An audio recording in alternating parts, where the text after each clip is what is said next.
Good morning from Circuit Paul Ricard in the gorgeous south of France for race 2 of the Radical Cup Europe. We had a cracker of a race yesterday and we go again this morning. A beautiful Sunday here in France. Ideal conditions to go racing. It might be getting pretty sticky and hot later on, but for these Radicals, they've got the open top and the cooler conditions this morning. At the moment though, it's sitting around, according to the temperature gauge on the start-finish gantry, from my viewpoint in the commentary box, is 24 degrees Celsius, which is about what it got to in the heat of the day yesterday. So a little bit hotter conditions for these Radical machines.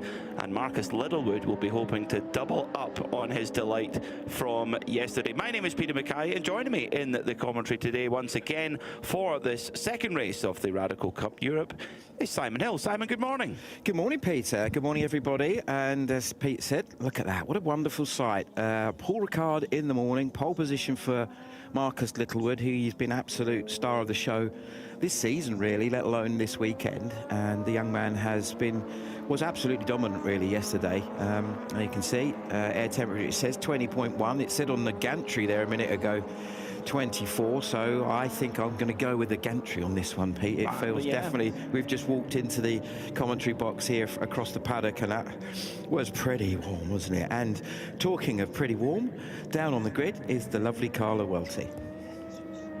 Good morning from this Sunday, beautiful Sunday, here on the Circuit Paul Ricard for the second race of the Radical Cup.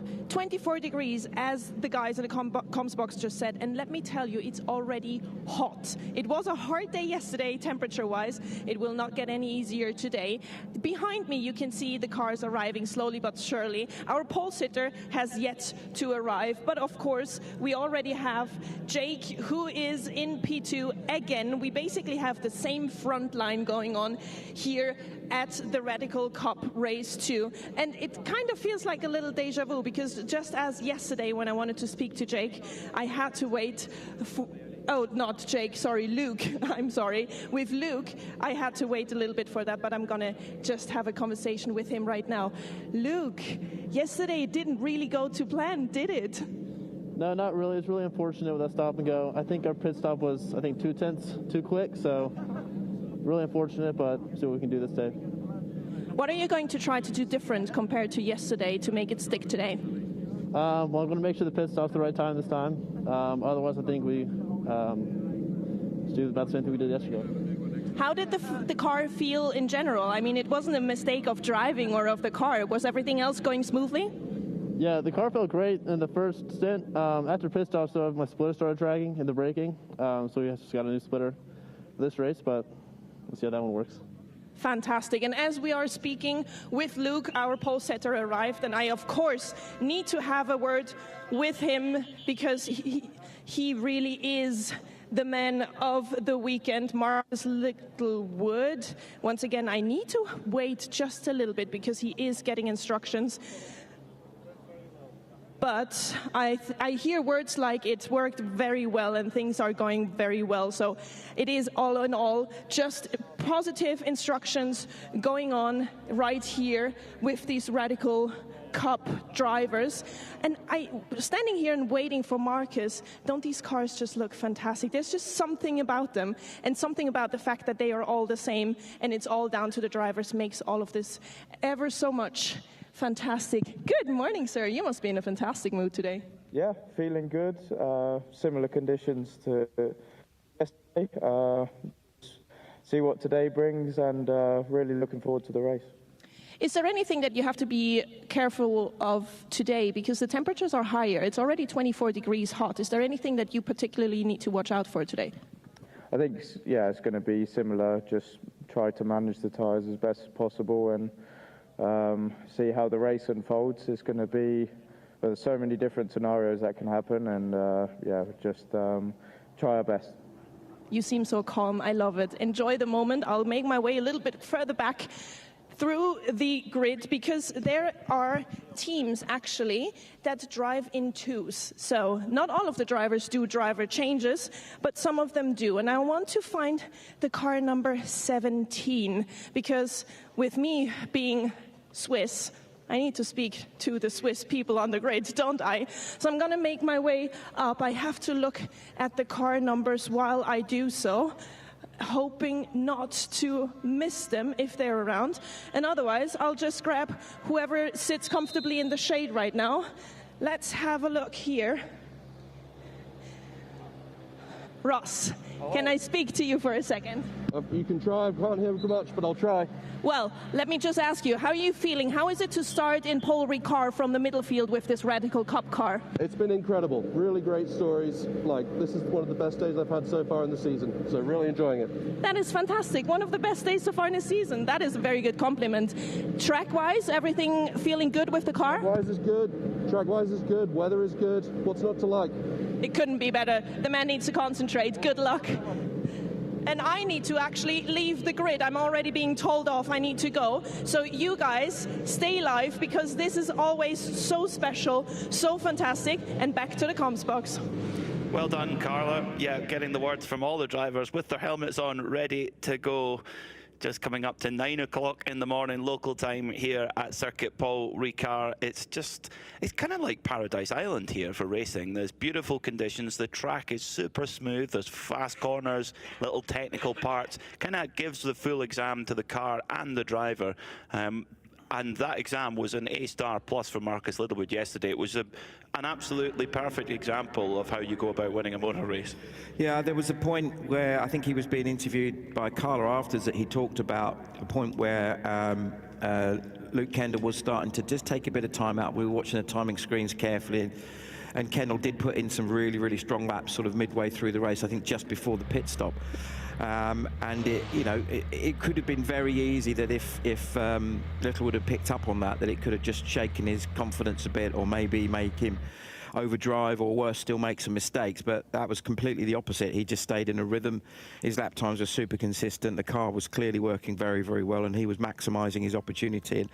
And as a racing driver, obviously, you've got to execute. You know, it's great being super fast, but we've all seen it over the years of drivers that we go, they're really fast, and you know, they make mistakes, or they don't execute, or the pressure gets them. And he certainly has the experience. Remember, he's won 2 championships previously in Radicals, in the SR1 and in the SR3, current champion in the UK.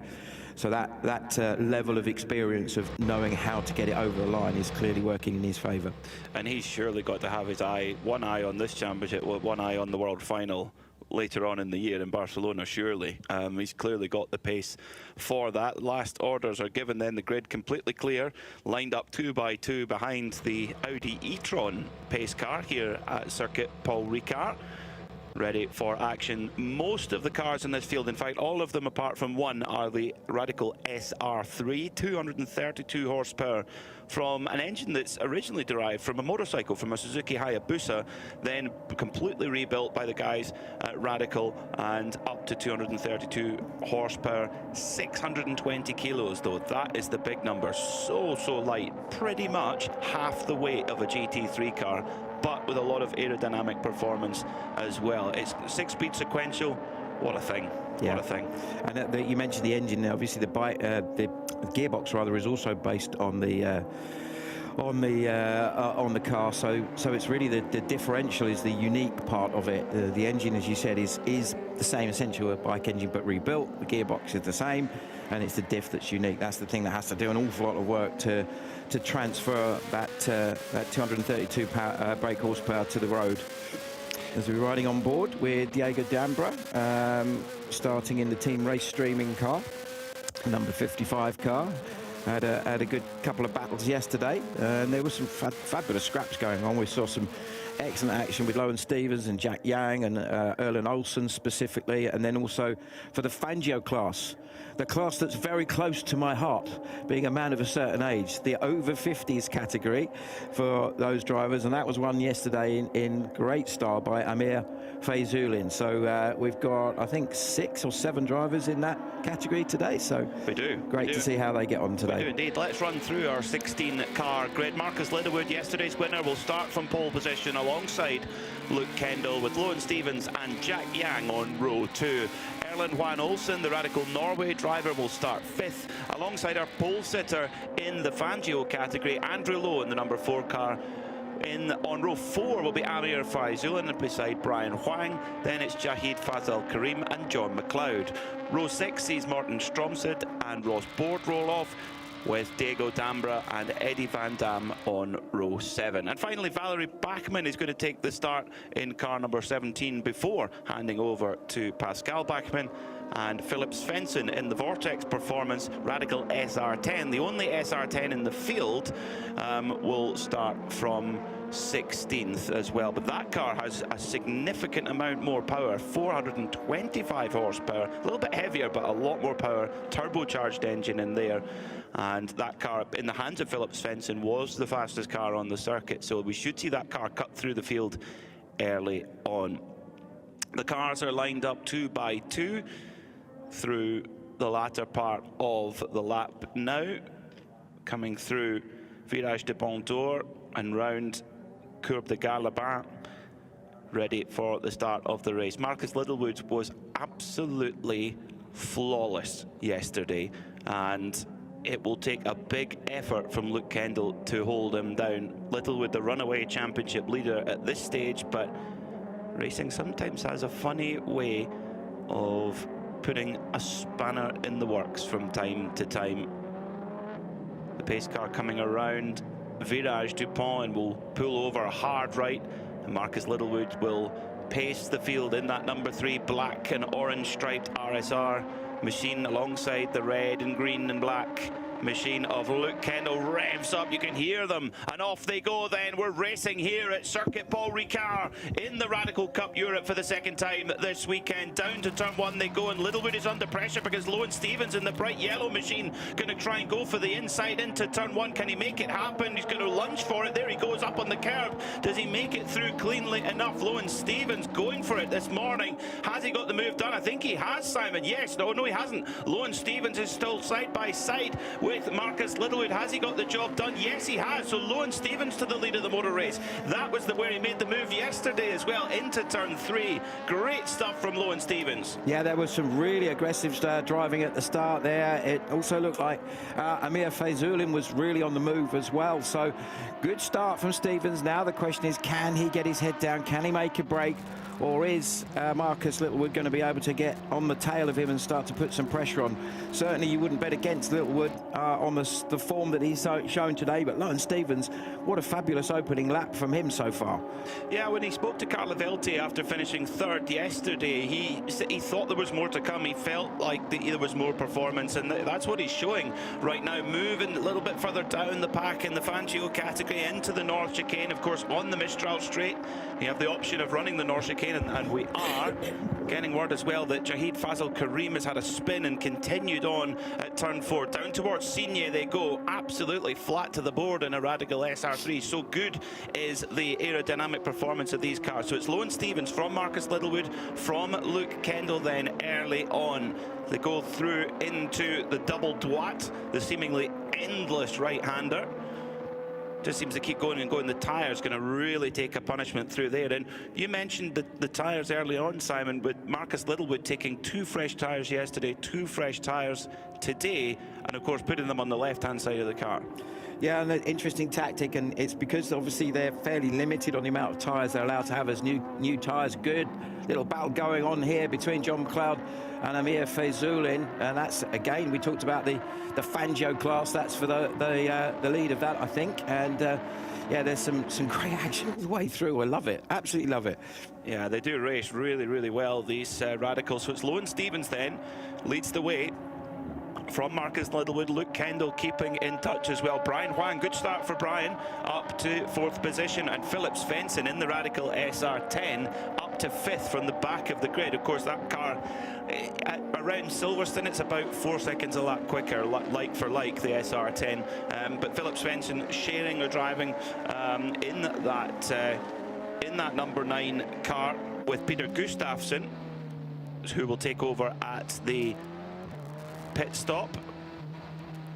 Listen to that turbocharged motor, totally different sound to the screaming bike engine in the SR3s, much more lower revving, but huge punch, huge torque, and rapid down the straight. You can see how immediately he starts to close on the car in front as they head down the straight. And talking of closing, look at Marcus Littlewood looking like he's getting very interested in Lowen Stevens. Remember, there's a mandatory stop, and Stevens just going in a little bit too hot. He's got to be very careful there. It looked like he backed off on the exit there to try not to gain too much an advantage, because obviously the last thing he wants, having done the hard part to get into the lead, is to then get a penalty. So let's have a look and see exactly how that unfolded, Pete. Yeah, just in a little bit too late on the brakes. Possibly, I don't know, this is just a guess. He maybe just had a quick look in his mirrors before he got on the brakes. Could see that there was pressure from Littlewood and just caught himself out. But he seems to have regrouped pretty quickly, and we're going to watch with interest to see what he can do. And there's a replay, I think, of the 17 car going round. That's Valerie Bachmann. So hopefully she can get the car going again without any real dramas. Husband and wife team. That's an unusual combination, isn't it? I like that. Although we actually see that in the Michelin 24-Hour Cup as well. There we do, yes. That we do. That was at turn 12 where that happened at Virage de Pont d'Or. Now, the Lowen Stevens at the front of the field made a big error going through the tight left-hander, come just through Virage de Pont d'Or as well. So Littlewood is into the lead of the race now. Now, that may well have been giving the place away after running on at the chicane. So Littlewood now has some clear air ahead of him, and he'll be looking to get his head down and move on. He's just done the fastest lap of the race, a 2:11 flat. We saw 2:09s yesterday, so already the heat of the day, actually the track getting towards excessively warm for the second half of the Michelin 12 Hours of Paul Ricard later. I think it's going to be hard on the tyres and the cars and the drivers. Absolutely. Yeah, the other driver really flying is Philip Svensson in the SR10. His lap times inevitably will be very, very strong. This is a sort of circuit because of the lengths of straights that really suits the additional power of the SR10. Yes, it's heavier, but it's also significantly more powerful, as you mentioned before. There he is in the background. There is already up to third by the looks of things in the number 9 car. Wouldn't be at all surprised to see Svensson work his way to the front of the pack. Now let's have a look at what's happened in the background. So the race leader, Marcus Littlewood, has run on himself at turn 1. Now, well, appeared to take a bit of an advantage, so gets it wrong going into turn 1, runs on a bit, and is may well also have to give up some time. So race control are going to be busy looking at not only Lowen Stevens for running on at the chicane, at the North chicane, but also for Marcus Littlewood as well. Philip Svensson, the Swede, in the turbocharged SR10, getting closer. I agree with you, Simon. It's not going to be too long, I think, before that car is leading the race overall. But Svensson definitely the stronger driver in that car, so it will come back again once we go into the pit stop. Mandatory pit stop, of course, which of course cost Luke Kendall a second position yesterday, not getting the amount of pit stop time in. And looks like there might be a problem. Yeah, there's a problem for Valerie Bachmann as well. She did have a spin, but it seems like there's something wrong with that number 17 car. And they, of course, had engine issues early on in the weekend. Yeah, they did. So Svensson now looking to see what lap times he's now pumping in. Let's have a little look. 2:11.376. So it's about 0.3 slower than Marcus Littlewood on that lap. So yes, I do think that there's enough pace in him and in that car to potentially work his way to the front, but he's not significantly quicker. At this stage, he's just a tiny bit slower. In fact, as we see Bachmann in the pit lane, I think whatever it was, they seem to have been able to find a bit of a solution for it. That's Tommy Erdos in the background there as we look at the start again, Pete. Pretty good to have a Le Mans winner in your corner, keeping you right. Tommy Erdos, fantastic stuff. What a move, though, from Lowen Stevens at the race start to got a great run and then sent it up the inside, up over the curbs, somehow keeps the car. They actually made contact, didn't notice that. So Stevens makes contact with Littlewood, who then runs on. Then, oh my word, the 55 of Diego D'Ambra getting hard into the side of I think it was the number 77 of Jahid Fazal Karim. So getting very aggressive there. Yeah, we'd heard that Jahid had a spin, and now we can see what caused the spin. It was a bit of contact there, so hopefully Jahid's running again now, so that's whatever it was, it seems to be just a spin rather than anything more significant, and that's watch with interest to see whether he can make some progress from where he is at the moment, currently running in 15th. So race control being kept busy after just 9 minutes of action. There's been plenty to chew over. Interestingly, Philip Svensson, yes, he's a little bit quicker than Lowen Stevens right now, but he's not quicker than Marcus Littlewood. Marcus Littlewood actually 3/10 quicker in the SR3 in the lead of the race. So it's almost as if Svensson's now sort of reached a kind of plateau of pace. Now the number 9, Philip Svensson, a lot more horsepower in that SR10 and using it on the Mistral Straight a few moments ago to move past the 64 of Lowen Stevens.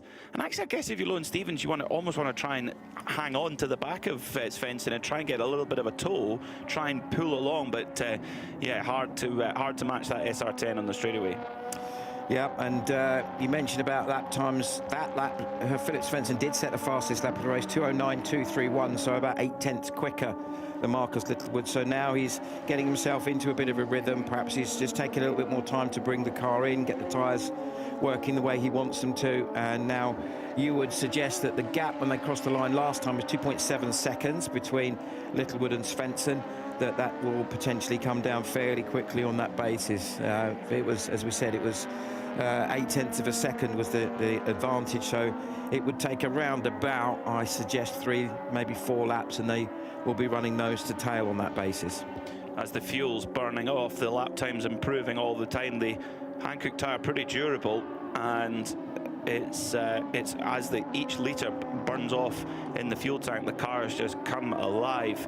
So lightweight that, of course, every litre that's burned is a bigger percentage than it would be in, say, a GT3 car, for example, which is double the weight. Move, a little look up the inside from the number 4 of Andrew Lowe and the 6 of Brian Huang. Andrew leading the Fangio category in the white and orange striped machine. Got a bit of the kind of tag McLaren about it to me, that livery. Just ahead of John McLeod in the RSR run number 14 car, and Amir Faizullin, yesterday's winner in the Fangio category, North Motorsport, just behind. Great move there, just got a nice run around the outside and moved himself up a position. He's got to defend a little bit now. Yeah, holding the car nice and tidy there. So, yeah, great stuff there. Him and Brian Huang having a lovely little battle there. Yeah. Always impressive that when you see somebody being able to get a move done going through senior, you know, even though it's not as quick as it used to be, the approach that is, because obviously you have the chicane, the north chicane halfway down, or 2/3 of the way down the Mistral Straight. Once upon a time in yesteryear, it was just a great big long straight blast all the way down from Le Col, the left hand onto the back straight. Now Svensson takes himself in. Well, there's my maths completely out the window. I said I reckon it'll take about 3 or 4 laps, and he's in the lead already. So good job by Philip Svensson. 2:08.9 last time by for Philip Svensson. He is flying in that SR10.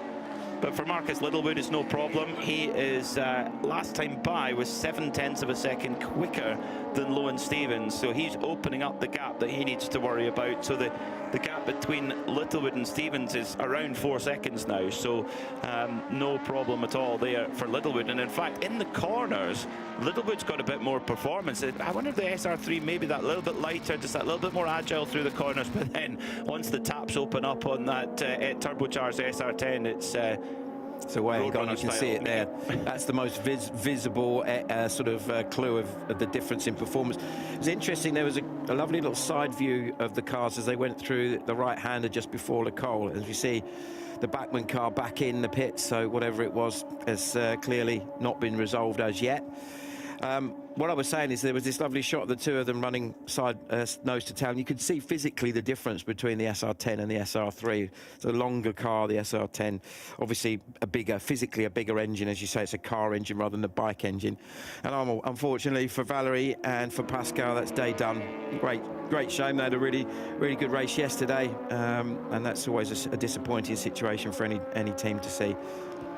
Yeah, a real pity there. Luke Kendall, number 54, running in 4th at the moment, 3rd in class, trying to make a move on Lowen Stevens, trying to run down Lowen Stevens. In fact, actually, he's been passed on this lap. The time screen hasn't updated yet, but Erland Juan Olsen is actually the man on the move in the white, grey and red number 911 machine. So Erlen Juan Olsen, the Norwegian, up to 3rd place. Yeah, was on the podium yesterday in 3rd place. Was running 2nd until quite late on the race, and a charging Lowen Stevens managed to squeeze through. They were both benefited from the fact that Luke Kendall unfortunately had the penalty. We heard him talking to Carla on the grid about the fact that they were just 0.2 of a second too quick in their pit stop. It's obviously a very accurately timed amount of a time that they have to be in the pits, and they both Erlen Juan Olsen and also Lowen Stevens benefited from that. Lovely little battle going on here. We see Amir Faizulen, and look at this run all the way through. Great momentum there. Yeah, well, let's get an update from the pits from Carla, who's down at RJ Motorsport. It's Peter, actually, and yes, I'd like to change the tone. Yes, ever professional Pascal Bachmann. I've just mentioned maybe doing a quick interview, and he's very kindly said I fold my overalls back up again, so it looks right for TV. Pascal, unfortunately, I think Tommy Edwards just told me that there was a overheating problem with the car. Yeah, that's what I hear. I have no idea. Obviously, it's not good because we stopped, so that's life. So all dressed up and nowhere to go? Nowhere to go. No, I'm going to get changed and jump on a plane. It's not what we wanted. You know, I wanted to have a bit of fun today as well, but we'll be back. I think next time is in Germany. Tommy Edwards was helping run the car, just said that the temperature was just going off the scale, so save the engine and just pull it. You don't know any idea why yet? No idea. We had one engine break at the beginning of the 2nd day of testing. The team has been fantastic, changing it very quickly. It was a challenge getting it out of French customs. Thank you. But it made it here just in time for qualifications. It was running nicely. And now this, so we don't know. You know, it's too early to say. The team needs to have a look at it, and then we'll know. Frustrating weekend, Pascal. Thank you so much for your time, and enjoy your flight to somewhere even sunnier, I hope. Yeah, we're going to Spain, so it's not all bad. Thank you so much. That sounds pretty nice to me. It's Peter Snowden down in the pit lane. We saw Carla Velti on the grid, and yeah, Peter Snowy getting the chat with the drivers in the pit lane. But in a sprint race like this, if you're chatting to Snowy, usually something has gone wrong. Exactly that. You know, we saw a Herculean effort by the team at RJ to get the engine in just in time for qualifying yesterday morning. It was literally, the car was still up on its axle stands with a few minutes to go. And as we heard from Pascal, they had some issues getting the engine through and some dramas with customers. What they need to do in future is use bespoke handling, because they're fantastic organisation. They're really good. Yeah, especially their sales manager. He's incredible. But anyway, so yeah, that you know, just hugely frustrating. When they've gone through all of that, they've got the, you know, they had a problem with the engine. They had to change the engine. The team have worked their socks off to get the engine in. They've gone out there, had a really good quali and a good first race, and then that happens. It's just really disappointing. But I'm only going to feel slightly sorry because he's just about to go to Spain and have a nice time there. So that sounds lovely. That sounds great. That sounds very good. We're both heading back to the UK, where, according to Mrs. Hill, it's not like it is here. It's not exactly nice and sunny and warm. Certainly in Sussex, it's very, very grim and cold, and wintry was the word that she used this morning. Not the term you want to hear in June. Amir Faizulen trying to hold on to 10th place right now, under pressure from the 21 of Jack Yang, the white, red and green metallic machine. Good run from Yang coming out of the chicane, though. Look at the momentum he's got. Is he going to try and dive to the inside of Scene? That's a brave move if you can do it. You've got to have a lot of an overlap, really, to be able to make that work. But what you can do is tuck yourself in and position yourself well into the Le Beausset double right-hander, double droite even. I'm going to upset Carla again with my terrible pronunciation of anything other than English. Even English I don't pronounce particularly well. I am very happy to be your Mon Ami Acoste, though. That's good. Yeah, Mon Ami Acoste, indeed. That's good. There's actually a fabulous book about Mike Hawthorne and Peter Collins called Mon Ami Mate, which is that used to call each other, which is a very touching reference. Very sad tale, but fabulous drivers, both of them. Collins, massively underrated in my opinion, but let's not get into that. Let's talk radicals here. Well, we have got a Fangio class, so there's the link. That's a great link there. A tenuous link, but a great one. Through Signe, the second place driver in that Fangio category, John McLeod, coming through Signe, got it quite wrong, and on the exit there, they've got floppy bollards to stop drivers running over. They got disposed of fairly quickly yesterday in the Michelin 12 Hours of Paul Ricard race. But McLeod there got it wrong and actually straightened the steering up as to not hit them, and actually went round the other side of them. And he's been given a black and white warning for track limits, has John McLeod, which not really surprising when that happens. But look again, you see Jack Young getting really good. He seems to be able to carry quite a lot of speed through the twisted chicanes, which would suggest he's got a really good front end on that car. The car's really well balanced and he's carrying a lot of speed, being coached by a fabulous driver in Bobby Thompson, works closely with Jack. Saw Bobby yesterday, had a little chat with him. He was telling us how Jack was getting on. He does a lot of back-to-back stuff, and Jack's racing not just here but in the States as well. US based driver obviously, so yeah, going to be interesting to see the sort of progress that Jack can make in this race specifically, and just generally as the season unfolds. A lot of these guys are obviously still learning circuits that they're that are new to them. So yeah, and obviously a place like Ricard, whilst it's in some respects you look at it and it's a very technical circuit, and there's lots of little places. Speaking to some of the Michelin 24H drivers, even the very experienced ones, there's little tiny bits of technique that you find in some of the longer corners, like Le Beauset and like that section at the start of the lap before you get into the Col, so the hotel corner and camp. They're really quite tricky corners, and there's much more undulation through that first section than you realise. When you actually go out and have a look there, you can see there is a real big elevation change there as well. It's a cool facility, very cool facility. You can see why it's been so popular over the years for teams to come and test, particularly in the winter time. A lot of the greatest race cars ever built came to be developed here. Porsche used to love coming here, excuse me, particularly in the 70s. The 917-30 Can-Am car came and was tested here before there was the North Chicane at the Mistral Straight. It would do 230 miles an hour down there. Open top car, over 1,000 horsepower. Mark Donoghue, Mark Donoghue doing the testing, yeah, with Helmut Flegel, the engineer. Captain Nice, as his book was called about Mark Donoghue. Captain Nice? I thought it was The Unfair Advantage. No, The Unfair Advantage is his book, but Captain Nice was his kind of the nickname the team had for him. So, because he was such a nice guy, such a nice fellow, such a nice guy, a very hard-working guy. The Unfair Advantage is a fascinating book, because even though it was written in the 70s, obviously sadly Mark was taken in 1975 at the Österreichring after a terrible accident there. But even then, a lot of the principles, the technology that he understood and how he developed cars really apply even today. So I urge any young up-and-coming driver, it's worth trying to source a copy of that book and have a good read. That's a fascinating bit of literature. It's one of my prized possessions, actually. I've got an original copy at home. Yeah, and it's wonderfully second-hand as well. So someone's clearly read it again. Great battle going on for fourth position as Erlen Juan Olsen has got through on Luke Kendall. Juan Olsen having a great day, actually. It started a little bit further down the grid, and he's just been moving forward all the time in that Radical Norway machine. He was strong yesterday, as we said. Got himself. There was a great battle with him and Lowen Stevens. A little bit of a wobble there as he just turned into the left-hander. Looked like the back just snapped out a little bit, lost a bit of momentum, and allowed Luke Kendall to come back at him a little bit. Now, I wonder, just a thought here. We talked a bit about tyre allocation earlier. The rules for this championship are each driver gets allocated 2 new sets of Hankook tyres before the race weekend, so it's down to them to choose how they use them. Do they use them in, you'll almost definitely use at least 1 set in qualifying. The qualifying format, if you didn't catch it yesterday, is you have 2 15-minute sessions back to back. Literally, the first session finishes, checker flag goes down, and then there's, I think, 5 minutes. Is it that? I can't even remember.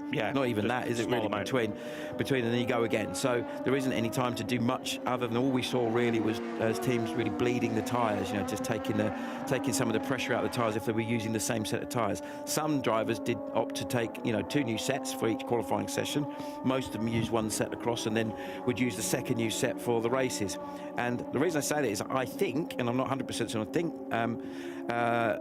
Luke Kendall used a new set for the race yesterday, which would mean that today, of course, he's not going to have a new set. And that might explain why he's perhaps not at the pace he was yesterday. Yesterday he was at times as quick, if not quicker, than the race winner, Marcus Littlewood. Today looks like he hasn't quite got that level of pace in him. But remember, we still have a pit stop to come. There could be, again, a bit of tyre bleeding goes on during the pit stop. Ooh, is it getting a little bit lively through there, isn't it? Frisky into the north chicane as Luke Kendall tries to have a move on the number 911 of Erlen Juan. Olsen just about resists, but had to just go a little bit off circuit there. Pit window is now open, so the teams can come in and serve their mandatory pit stop from now. Michelle, kind of spreading strategies of what to do there.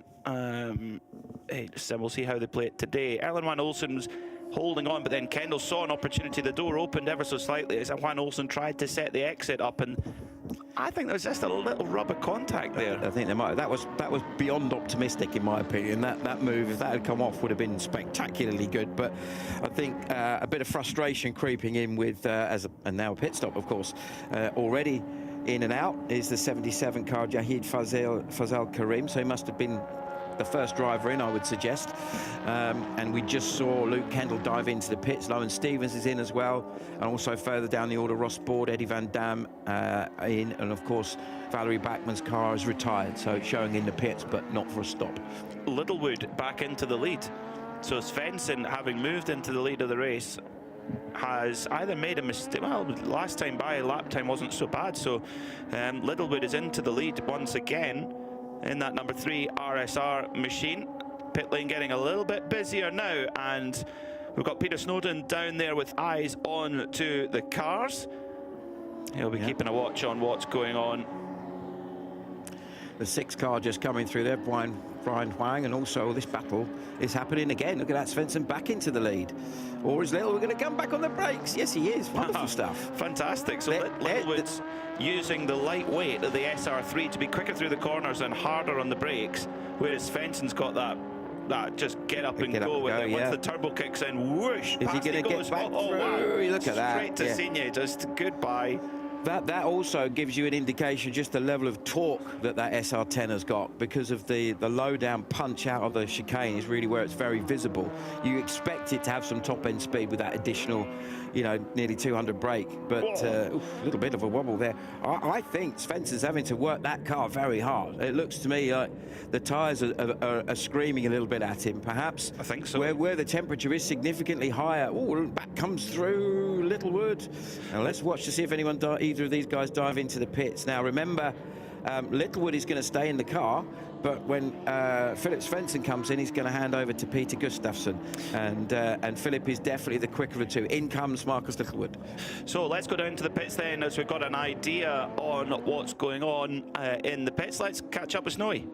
Yeah, very busy down at the RJ Motorsport team. They obviously had the Backman car retire already, and then Ross Board just came in with his quite a bit of what I thought was splitter damage to start with on the front left, but actually it turns out to be a bit more bodywork, and looks like he's actually caught something more than just a floppy there. So whether there was some contact or something with somebody else, you guys have got eyes on that a bit more.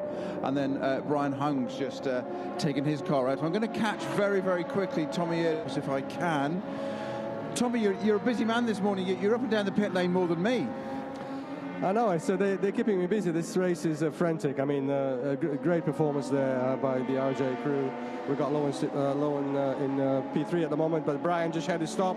Brian had a fantastic start. It was a P4 at one stage in the race, doing really, really well. So great to see these guys progressing over the weekend. A little bit of damage to the Ross Board car, we noticed on the front left. Yes, I wasn't actually here when Ross came in, so but the guys obviously had a look at it and managed to get him out. Hopefully didn't lose too much time in the pit lane. Do you ever wish you were out there in one of these? Always. Of course, we knew the answer. A rhetorical question. Tommy Erdos, thank you. Tommy Erdos, winner of the Le Mans 24 Hours in the LMP2 class with the MG Lola alongside Mike Newton and Warren Hughes. And as we talked about yesterday, that car running I mean, probably in even better condition than in period in classic racing now. Yeah, and it's the same guys running the car as well, which is even more interesting. I met Mike, actually. I hadn't met Mike before. I met him in one of the Peter Auto events when Jake was racing a Panos. He was an SR7, the 2001, the Mugen engined car that Simon Watts owned. And that was a hell of a thing to see in action. But anyway, the point was I think he may have actually won that race. That was at Spa in 2023.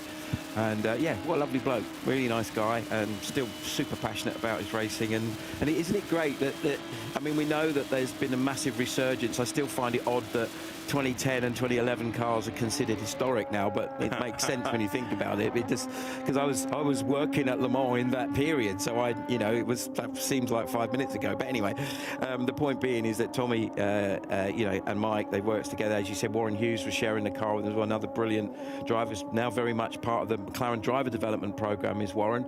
The documentary they did last year about Formula Academy, about the all-female championship, Warren was working very closely with Bianca Bustamante, who's the McLaren supported driver in that, and I think he also does stuff with the other McLaren supported drivers as well. So, and Warren's brother Mark, of course, is Mr. Motorsport, isn't he? As in Yes. Motorsport magazine, he's one of the chief writers and possibly the most knowledgeable man in Formula One I've ever seen in terms of reading his articles. So even more than you.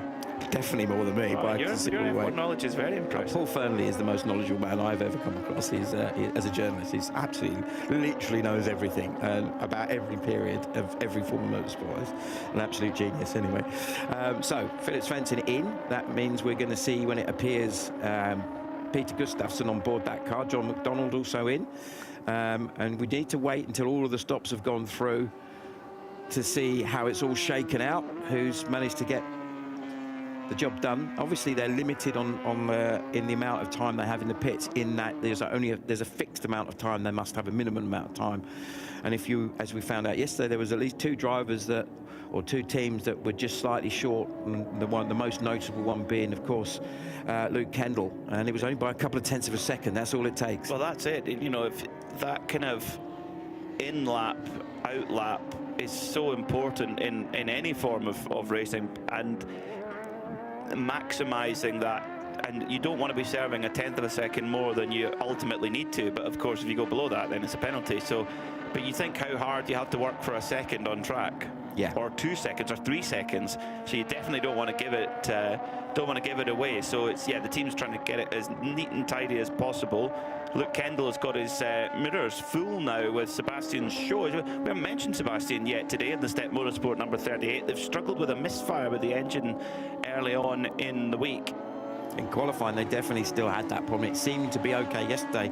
Certainly when Sebastian got in the car, I think he's on board now, whereas it was Morton before is the other driver that he shares with. He's a very quick young driver, is Sebastian. So going to be interesting to see how much how this battle unfolds. The Step Motorsport car. Look at our wonderful drone shot. I absolutely love the drone shots. It is quite literally like you're just sitting on board the back of that car, and got a really good run out of Lecole onto the back straight onto the Mistral.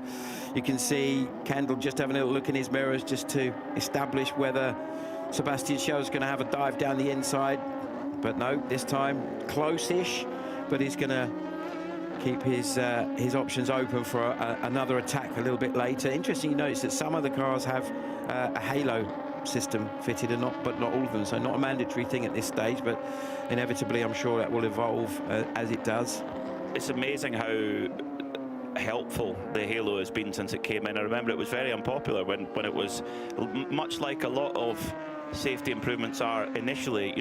Many drivers, when the HANS device came in, there was a reluctance for that to be brought in, and it took, unfortunately, things to go quite wrong before eventually it was mandated in a lot of series, and now you wouldn't imagine going without it. Yeah, you mentioned Mark. We were talking about Mark Donoghue a moment ago. His only podium in Formula One was the 1971 Canadian Grand Prix in a Penske entered McLaren, wearing an open face crash helmet. And that was by then Dan Gurney was famously the first person to really fashion the full-faced helmet, and there were a lot of drivers in those days that really didn't like, they found it claustrophobic, and it's incredible to think now that it not that long ago that was kind of still you know, all right. And even more recently, you think in things like touring cars and GTs and sports cars, World Endurance Championship, a lot of drivers are still wearing open face helmets. You know, sadly, Chris Nissan got terrible injuries as a result of wearing an open face helmet when he crashed a Porsche 962 in Japan. So you know, there's a lot of drivers that have come through over the years and felt uncomfortable. You know, but me and Snowy joke about our racing. Neither of us ever wore hands devices because we'd stopped racing, but before that became either popular or, in fact, mandatory in some cases. Erlen Juan Olsen having to make his way back through traffic. The pit stops just pushed him down the order a little bit, but he's been quick all day. So we'll wait for the time screen just for everything to correct itself after those pit stops. The pit window is now closed with just over 16 minutes to go in the second race of the weekend for the Radical Cup Europe. Car number 77, Jahid Fazil Karim for RJ Motorsport, under investigation for a short pit stop. Oh dear. Yeah, he's having one of those days, and he got turned round at the start of the race, and now is having potentially a problem with a short pit stop. One of the things I just had a quick look at the timing screen is to see the number 4 car on track there of Andrew Lowe, which is still leading. I think potentially he's not made his stop yet, that's why. And the same for John McLeod. I can't see. Yeah.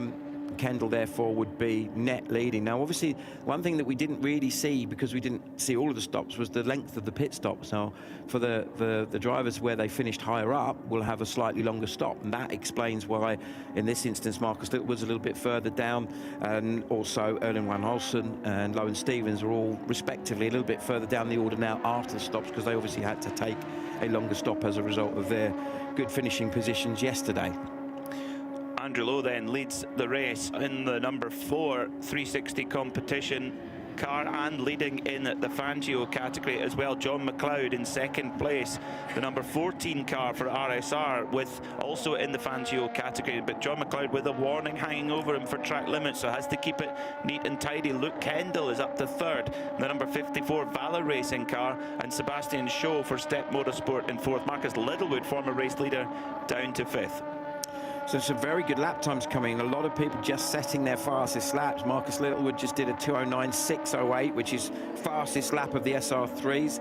The fastest lap out of anybody is Peter Gustafsson was Philip Svensson when he was in the car, which is a 208.932. I expect that's potentially going to stay as the fastest lap of the race. But of course, that's the SR10 with all of its extra power.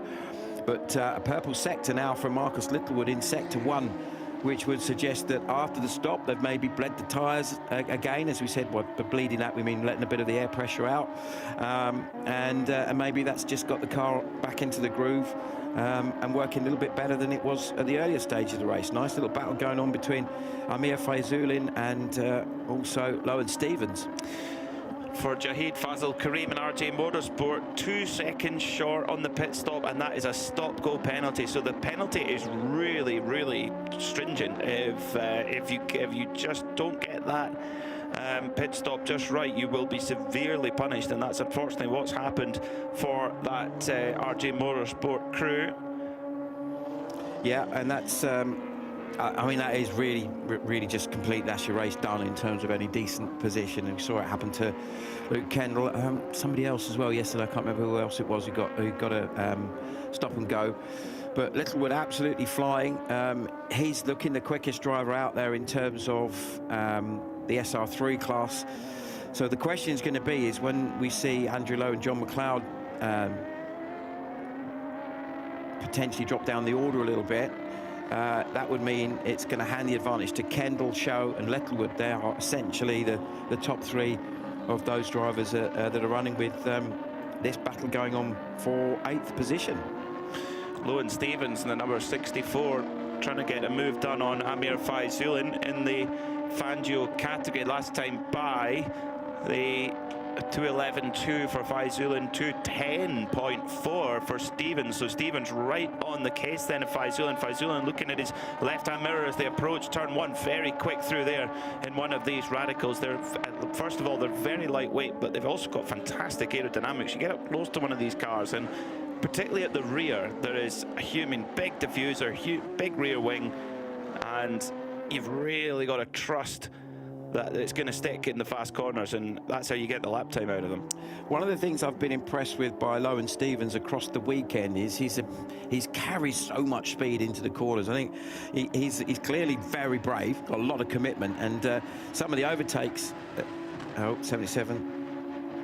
No, 77 has had a little spin. That's Jahid Fazal Karim now. He's just having a tough day, isn't he? Got turned around at the start, got a stop and go hanging over him, and now has had another little drama as we see Lowen Stevens once again. His overtakes have been very, very spectacular. Little lock up there where it goes back to my point about just how committed he is. He likes a bit of late braking, to Lowen, doesn't he? Yeah, he's got it wrong a couple of times at the north chicane, but he's obviously trying to get by Amir Faizullin as quick as possible. They're not running in the same category, so trying to get through quickly.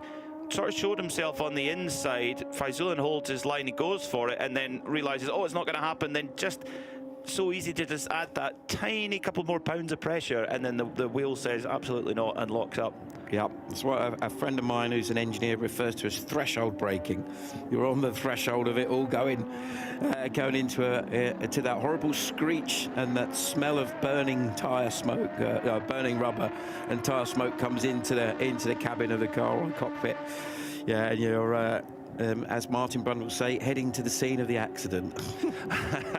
Yeah, one-way ticket to it. Andrew Lowe still leads then by 3.6 seconds from John McLeod. Luke Kendall is up to third, and Kendall now all over the back of John McLeod, so may well be able to have a challenge for the race win here. Luke Kendall would be a great way to respond to yesterday's disappointment for the young American. Well, let's look at what the gaps are looking like. So the leader has a 3.6 second gap over John McLeod, who in turn is about 0.8 of a second ahead of Luke Kendall, with Sebastian Shaw just behind that, and then Marcus Littlewood closing in quickly. So with 10 minutes remaining, round about 4 to 5 laps, I would guess, on that basis, certainly 4, maybe 5, then there's enough time for those changes of position to effectively happen. There is McLeod in the green and white car just ahead of Kendall, with Shaw closing down on him. And if you're John McLeod, you're going to be thinking, these boys are coming at me pretty quick. Lap times wise, Kendall was 1.4 seconds quicker than McLeod last time through, so has a feeling of inevitability about it, doesn't it, Pete? Littlewood's not out of this though. He's just lurking in the background right now in 5th position, 2.4 seconds behind Sebastian Shaw. I don't think Littlewood's out of this one. I think in these 9 minutes we could see some magic here from yesterday's race. Winner, the number 3 of Marcus Littlewood. Kendall a little bit wide though through double droite de Brosse, and trying to get past the 14 of John McLeod quickly, and that is going to go round the outside then at Virage de Bon d'Or, and McLeod says, are you kidding? Now through Garlaban, totally flat through here, and now McLeod moves across, trying to take the inside line for Virage de la Tour. Kendall hangs it around the outside, which will then give him the inside for Dupont. McLeod shuts the door hard, very aggressively, then gets it all wrong, and here comes the 38 of Sebastian Shaw now, as Kendall is, I think, saying, I would like to be in first place. Yeah, I mean, to be fair to McLeod, he's racing hard. He's not done, well, I couldn't really see, we didn't see every part of it. He's not done anything there. Almost contact there between Kendall and Shaw as they are side by side into turn 1. Clearly, both of them are battling hard and are quicker than John McLeod, but McLeod's racing for position, so he's no reason to make it easy. As it looks like there, Kendall has lost another position there to Marcus Littlewood. Yeah, and that's just all the momentum's gone away for Luke Kendall. Got it, he'll be flustered, hot under the collar. I do think though for John McLeod, you know, for him, I mean, yeah, what this battling is doing is losing him any chance of winning the Fangio class. Yeah, that's true. Because he's getting held up. He's losing a lot of time. So went really deep into Virage Dupont, and that then opened the door for Sebastian Shaw to come through and say thank you very much indeed. Through he went. So McLeod now holding off Sebastian Shaw for second place, and Littlewood is on the charge. Littlewood has got past Luke Kendall, who really needs to quickly steady the ship as they come through the North Chicane, and all this battling as well. Andrew Lowe's just tearing up the road. He's now 3.9 seconds up the road with just 7.5 minutes to go. It's going to make it very difficult for any of this bunch to win the race. Yeah, and Lowe been lapping 2:11.2 last time round, so a little bit quicker than John McLeod, but Littlewood is the car that's absolutely flying in terms of lap times. 2:09.138 last time, over a second quicker than the two cars ahead, which is shown, and another wobble there from Luke Kendall. It looks like the car's just really not quite doing what he wants it to do. He's having to really work that car very hard. As now you can see this battle nearer the front of this pack, looking in more and more intense. Sebastian Shaw putting more pressure on John McLeod.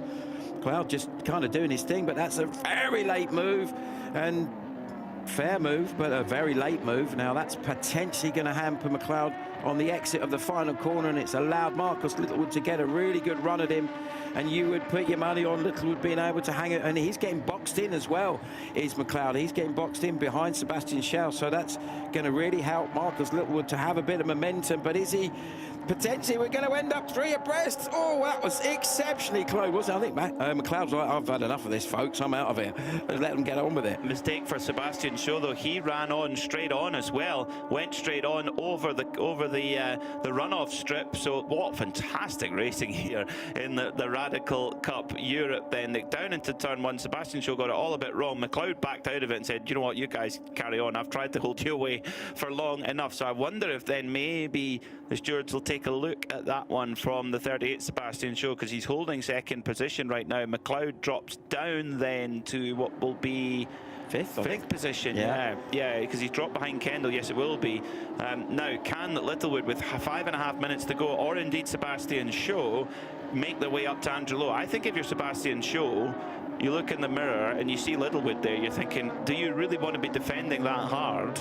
I think you want to go together, and you want to try and catch the number 4 of Andrew Lowe and try and win the race. But remember, Sebastian Shaw and Morton are right up there in the points. They came into the weekend second in points. Erlen Van Olsen right up there as well. So you're going to be thinking about the point side of things as well. If he can finish ahead of Littlewood, that's obviously going to make a bit of a dent in the lead that Littlewood's got over him. So that side of things is going to be important. Now, we're looking at this action and loving the action, of course, it's fabulous. But you mentioned briefly earlier, we've heard this weekend that the World Finals for Radicals are going to be held on the same weekend as the final round of this championship in Barcelona. As the final round of the European Radical Championship is the World Final, so a standalone race. 10 championships from all over the world. There'll be drivers from each of those championships potentially going to be representing themselves and coming over to that, and it's going to be an absolutely spectacular thing to watch. I'm hoping that we get a chance to talk about that race, because that's certainly going to involve some very, very committed driving, and Marcus Littlewood is certainly going to be representing the UK, I think, as a current British champion. And you would assume he's going to be doing that event, and would certainly be one of the favourites, I would suggest. Certainly a big contender. 2:10 flat for Sebastian Shaw in second place. Fastest lap of his race so far, 2:09.1, nearly a second quicker for Marcus Littlewood. So they're trimming the gap to Andrew Lowe, who's just done a 2:11.2. So the gap at the front of the field is 3.4 seconds with just under 4 minutes to go. Probably would be tight how many laps we have left. We'll see what the timing is when they come across the line next time around. But Shaw and Littlewood are bringing a lot of time just in the first sector alone. Sebastian Shaw just done his best sector 1 of the race so far and taken 0.6 of a second out the leader, who in turn is coming across lap traffic. Yeah, exactly that. So that could really hamper him if he's held up even slightly. That could cost him, maybe a second or two, and that would be enough for one of these guys to be on the back of him very, very quickly. But at the moment, you've got to give it to Sebastian Shaw. Although Littlewood is quicker on lap times, Shaw's responding. As you said, he's now found and there's the back marker who's got out of the way. I think that was Ross Board in the 8 car that was being lapped at that point, because he was running, certainly it's a dark green car that Ross has. And there is our race leader. Andrew Lowe has driven absolutely superbly. I must apologise, I'd misread the situation. I thought he was leading because he hadn't made a stop. As you can see now, the inside opens up for Littlewood, doesn't quite get alongside Sebastian Shaw. Show's now having to... the only problem, obviously, in terms of potentially winning the race for either of these guys is now they're so busy with each other, they're costing each other time now. And of course, that helps Andrew Lowe. They've got to work together. Yeah. I think they've got to work together. If they want to win this race, either of them, they cannot get involved in a ding-dong battle, because that is going to hand the race win to Andrew Lowe. And Shaw going a little bit defensive coming through Virage de Paul. That's going to give Littlewood the chance to get a run on him. He's trying to pick up any kind of slipstream he can. 2-minute 11.2 for Lowe. 2:10 flat is the best that Sebastian Shaw has been able to muster. So 2:11.6 was the last lap for Andrew Lowe. 2:10.5 for Shaw. 2:10.2 for Littlewood. As through comes Littlewood then. Up the inside he goes at turn 1. Littlewood goes into the lead of the class and second overall, and now 2.2 seconds ahead with lap to go. Yeah, well, I mean, lap now. So put it into context. Littlewood's fastest lap is a 2:09.1. Lowe's is a 2:11.2. So he's over 2 seconds a lap quicker than Andrew Lowe, and the gap when they crossed the line was 2.2.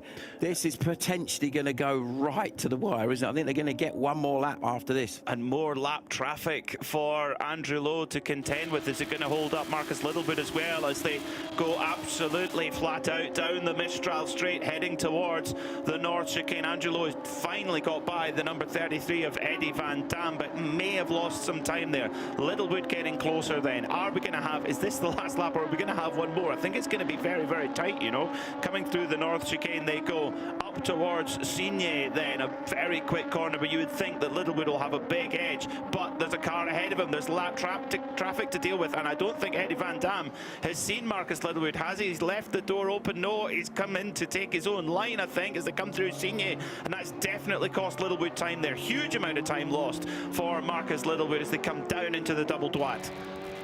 Yeah, I mean, just looking at the sector times so far on this lap, Littlewood was only 0.2 quicker than the race leader Andrew Lowe in the first two sectors, who's only taken 0.4 of a second out of him. That's not enough, because they're just about to get to line. I'm wondering if the checkered flag is maybe going to come out and save Andrew Lowe, as it were, because there's 14 seconds to go, and you almost, there's part of you think, just back off a little bit, Andrew, and get a checkered flag.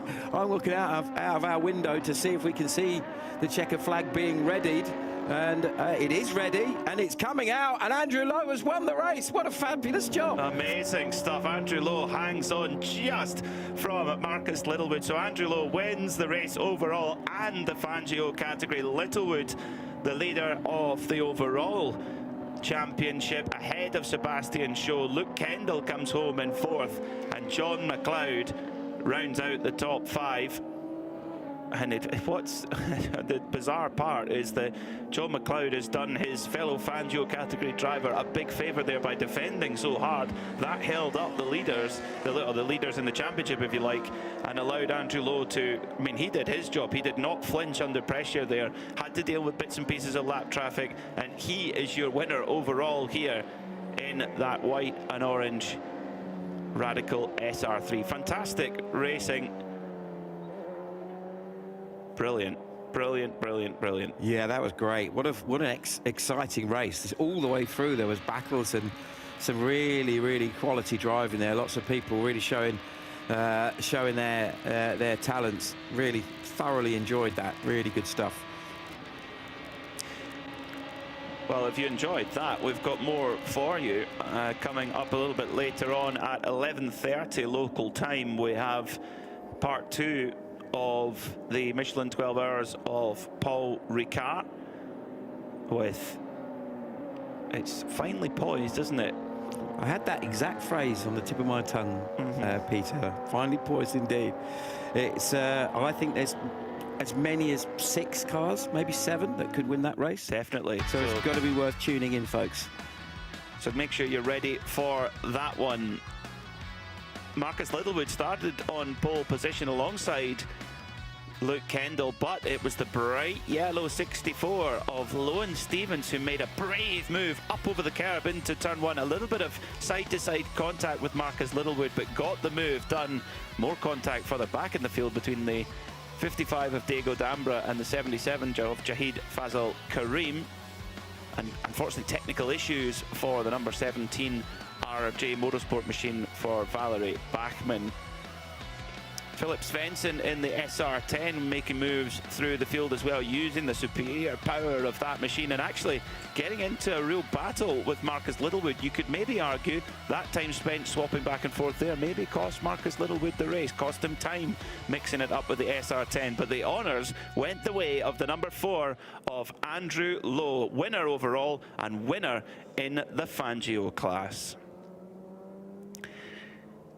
Andrew Lowe, your winner then by 1.7 seconds in the end from Marcus Littlewood, with the third place driver Sebastian Shaw, number 38 from Step Motorsport, is your podium. The drivers making their way through to the pits, and hopefully we'll get a quick chat with our podium drivers. We've got a quick turnaround before our next race. Marcus Littlewood is the first to make his way back to Parc Fermé, and the number 4 of Andrew Lowe, fist held aloft with delight with that one. What a day in the Sunday sunshine here at Paul Ricard. He makes his way to see what every driver wants to see, that P1 board in Parc Fermé. Switches off the 1.5 litre Radical engine, and we'll try and get a quick chat with him as he climbs out. What a job from Andrew Lowe. Hands held aloft. What a day for him. Let's go down to Carla Velti, who's going to hopefully get a chat with our race winner, Andrew Lowe.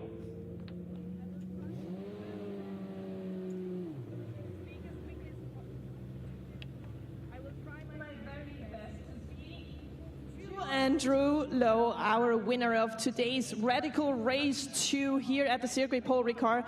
Just a quick second for him to get the helmet off. And Andrew, let's walk while we talk, because we need to get you to the podium as quickly as possible, because timing is critical here today.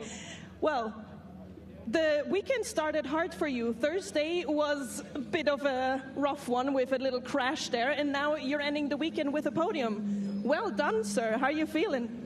Thank you. Yeah, we had a bit of bad luck with a part failure on Thursday, but didn't really get the strategy right on the first race, but we sacrificed using the qualifying tyres in race 1 and went for new today, so worked out. You put it all together where it was needed on race 2 today. I will send you right up to the podium. Thank you so much and congratulations. Cheers, thank you. Fantastic stuff there. What a drive from Andrew Lowe. The drivers quickly making their way up to the podium, because we've got a TCR Europe race coming up very, very soon on track here at Circuit Paul Ricard. Let's run through the results then. Andrew Lowe, your winner by 1.7 seconds from Marcus Littlewood, with the number 38 of Sebastian Shaw rounding out the podium. Luke Kendall was in the fight for the podium, but the last few laps didn't quite shake out his way. He finishes in 4th, with John McLeod 5th overall and 2nd in the Fangio category. Jack Yang was 6th, followed by Erlen Juan Olsen. Loan Stevens was 8th, Amir Faizulin in 9th, and Brian Huang rounds out the top 10. Then in 11th, it was Peter Gustafsson for Vortex Performance in the Soul SR10 machine.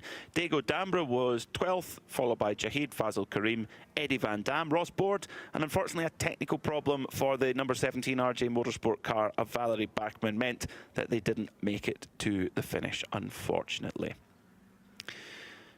Well, that was exciting. I like these pit stop regulations, Simon. Really gives us a exciting finish to the race there. The leaders charging up behind, but Andrew Lowe, he kept his nerve there. He did indeed. You know, I think it was literally by the last few seconds that had he not been pushing as hard as he was, he would have, you know, maybe had to do another lap, and that could have been enough for Marcus Littlewood with the pace that he was showing to close him down and potentially win the race. So, you know, all round, thoroughly entertaining stuff, as always is the way with the Radical Europe Championship. We've loved covering it this weekend. It's been spectacularly good fun. There's some brilliant drivers, some great teams, and the cars are just, you know, the best little things out there. I was looking at one this morning up close, and there's that little sort of twinkle in my eye going, oh, Fangio Cup, I want to have a go. Why not? We'll see. Why not? You and Snowy. No, it's all right. I want to have a chance of winning. Bless him. Oh, Snowy's going to be on now, isn't he? No, seriously though, Pete, that was great, wasn't it? Really enjoyed that. And another classy drive from Marcus Littlewood. He worked his way through after, the extended stop that he has to have. He's going to be very tough to beat for the championship this year. Well, time for the podium then. Let's go down to Peter Snowden. Yes, we've got a very tight turnaround, as you said, so we're going to crack on with our Radical Cup Europe Race 2 podium and straight into it. We're going to have our third place man. It's Sebastian Schue from Step Motorsport. Shy drivers, doesn't happen very often, does it? Well done, Sebastian, congratulations. You know where to be. In second place, Marcus Littlewood for RSR. And of course, our overall winner, and from the Fanjo class, Andrew Lowe.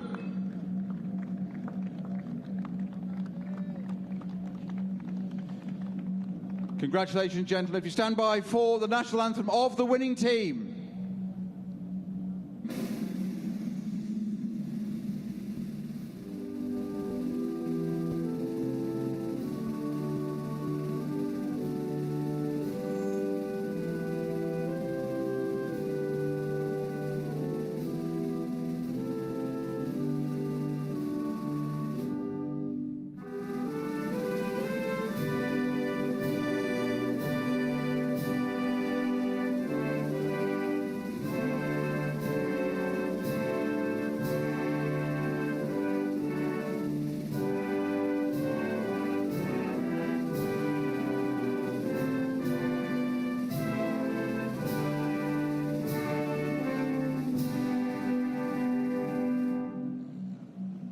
Thank you one and all, and our trophies presented by Chief Commercial Officer and Chairman of Radical, as they were yesterday. They're heading across now with our trophies. Time-honoured tradition of, of course, 3, 2, 1. Doesn't mean start your engines, gentlemen. David Vink doing a great job there. Don't drop the big trophy. This is where they can fill them up with champagne if they wish, or they can soak everybody in champagne. Entirely their choice. That shirt looks like it would soak up a lot of champagne there. You don't want to get that covered. Gentlemen, champagne moment if you wish. So we'll hide behind the podium now and get out of the way. Yeah, and it started already. I'm definitely getting out of the way. I shouldn't have encouraged them.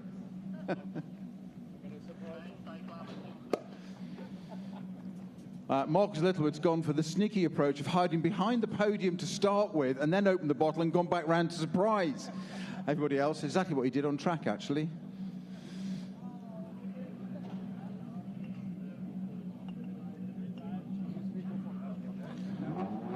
Well done, gentlemen. As the TCR car start moving away from the pit lane there, we need to move on to the Fanjo class. No, we're not doing that. Okay.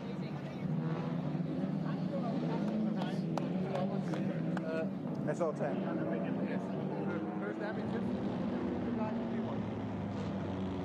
So we have our SR10 winners, of course, Peter Gustafsson and Philip Svensson.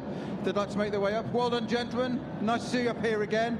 Great run today. Right up at the front, early part of the race. Nice and consistent. Yes, go for it, yes.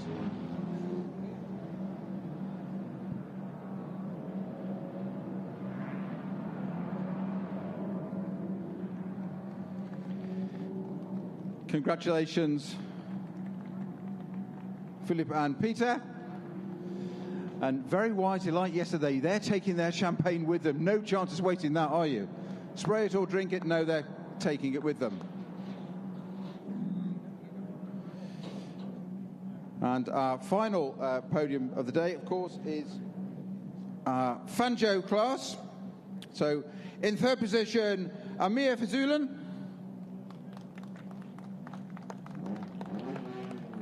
In second place, John McLeod. And just to make sure he's got enough Radical silverware, we have Andrew Lowe, who not only wins the Fanjo class, wins the race outright as well. So double trophies for him. Does that mean he gets 2 lots of champagne? It does. Wow. No. Money, no object, hey?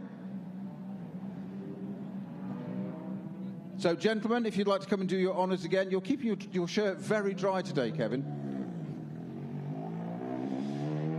So we've got the top brass from Radical here, trying to keep out of keeping. He's got a beautiful linen shirt on, Kevin. You don't want to get it covered in champagne, does he? Because it's going to stink all day. It'd be really horrible, that would. That was quick. The bottle's been shaken behind you. You go, well ducked. We're going to hide. So, ladies and gentlemen, thank you very much for the Radical podium. We're on to the TCRs, so I'm going to hand back to the main booth. Thank you, Snowy. A great day here for the Radicals. A great weekend, and we come back at the beginning of July at the Nürburgring. We will see you then. And next up, it's time for TCR Europe.